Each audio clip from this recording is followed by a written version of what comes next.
हाँ जी सर, पहले अपना परिचय। मैं कीर्ति गर्ग, पूर्व प्रधान अनाज मंडी सिरसा।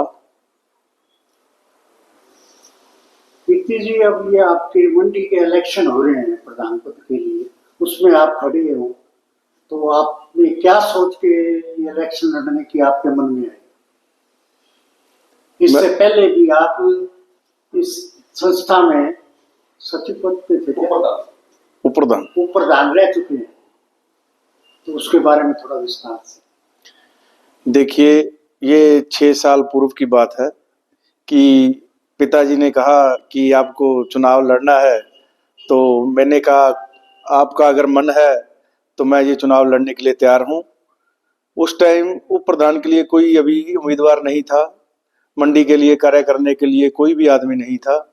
तो मैंने पिताजी की आज्ञा समझकर इसे एक चैलेंज के रूप में स्वीकार किया और मैंने अपना नाम उप प्रधान के लिए दिया।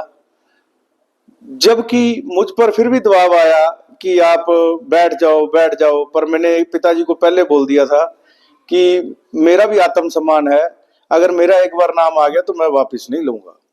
और उसी कड़ी पर चलते हुए मुझे सरकारिया जी के नेतृत्व में उप प्रधान बनने का अवसर मिला, जिसमें आड़ती भाइयों का बहुत मेरे साथ पहले ही जुड़ाव था और जुड़ाव हुआ। उन्होंने मुझे शक्ति दी। मैं हरियाणा स्टेट में उनके लिए लड़ा, जिले में लड़ा, किसान आंदोलन में हम किसान भाइयों के साथ खड़े हुए, मजदूर भाइयों की बात में हम मजदूर भाइयों के साथ खड़े हुए। कोई भी समस्या आई उसमें हमने बढ़ चढ़कर भाग लिया और पिछले 3 वर्ष में भी मैंने ये कार्य रोका नहीं, चाहे मैं किसी पद पर था या नहीं, परंतु मैं अपने आप को उसी पद पर समझकर कार्य करता रहा। क्योंकि आप लोगों ने मुझे 138 वोट जो दिए थे वो इसी बात के लिए शायद दिए थे कि मेरा हौसला ना गिरे और मैं निरंतर आप लोगों के साथ जुड़ा रहूं। अगर आप प्रधान बढ़ते हैं तो मंडी में क्या क्या समस्याएं हैं जिनका आप समाधान करेंगे?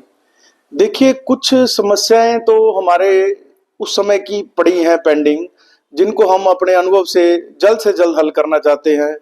जैसे कि अनाज मंडी में सफाई की व्यवस्था थोड़ी सी अभी कमजोर है, क्योंकि एक तय समय पर कूड़ा करकट नहीं उठाया जाता, कितना भी चाहे उनको कह दें, परंतु रोजाना अगर हम कहेंगे तो ही ये काम संभव होगा। दूसरा जो हमारा प्राथमिकता रहेगी वो कनक के सीजन के लिए रहेगी, सरसम के सीजन के लिए रहेगी, क्योंकि उसमें बहुत ही हमें तंग होना पड़ता है, रास्ते अवरुद्ध हो जाते हैं, हमें कई बार मंडी का बंद बुलाना पड़ता है, धान के सीजन में भी हमें कई बार बंद बुलाना पड़ता है। उसका कारण सिर्फ एक है कि जो असंतुलन है हमारे साधनों का, उनको हम संतुलित करेंगे, उनके लिए योजना बनाई है हमने, उसको हम कार्यान्वित करेंगे और उससे ना तो हमें कभी बंद बुलाने की जरूरत पड़ेगी और ना ही कभी किसान को सोचना पड़ेगा कि आज मैं अगर फसल लेके जाता हूं तो शायद उसको डेयरी करने के लिए जगह मिलेगी या नहीं मिलेगी।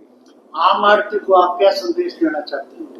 आम आड़ती को मैं यही संदेश देना चाहता हूं कि जिस तरह आपने मुझे अपने प्यार की शक्ति दी है और शक्ति दीजिए, मैं आपके लिए जान तक निछावर कर दूंगा। जय हिंद, जय हरियाणा।